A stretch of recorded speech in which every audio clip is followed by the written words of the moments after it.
Over the course of the last week, there was one listing that popped up that listed Venom Let There Be Carnage as 90 minutes. Most people figured this is probably a placeholder because 90 minutes is only an hour and a half. It can't possibly be true, except now multiple theater chains have updated their listings for Venom Let There Be Carnage, and all of them are stating 90 minutes.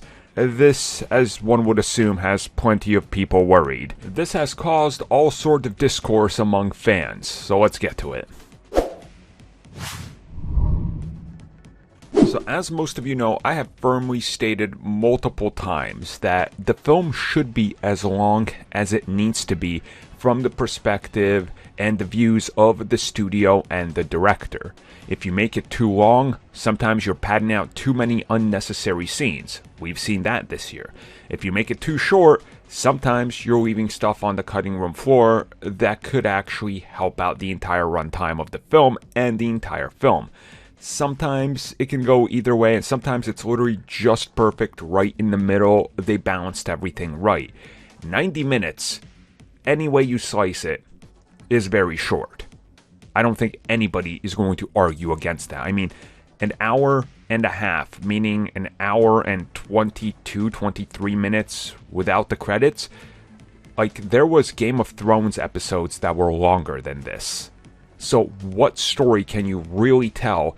Because we know that at least the entire third act and a good portion of at least the middle act has to be some sort of big action sequence. So how much do you leave to the story? Now I know people are going to bring up, well, how much story do I really need? It's Carnage. They're going to fight each other. Yes, but don't you want to care about why they're fighting each other? The rivalry, character development? I mean, that's all important. We've seen what can happen if you sacrifice all those elements and release a theatrical version that doesn't work. You probably know the movie I'm talking about, which got a actual good director's cut this year. I mean, that's problematic. If this ends up being true, and I don't see why it wouldn't be unless they're all just going off of one another and nobody knows, so they're just listing 90 minutes, but they're hopeful that it's going to be 2 hours, and I think we're all hopeful it's going to be 2 hours. Maybe that's the case, but this is rather concerning in my opinion. And I'm seeing a lot of fans also be upset, like even people that are more hyped for this than anything else. And again, I think everybody has the right to be concerned and angry here because this isn't what you want. Like, you don't want an extended episode of a TV series. That's honestly awful. But at the same time, something tells me that maybe this isn't the complete picture. And we're going to have to wait till we're way closer to release date to know what the full-on runtime is, unless this is it, because Sony hasn't actually responded to outlets asking them if this is true.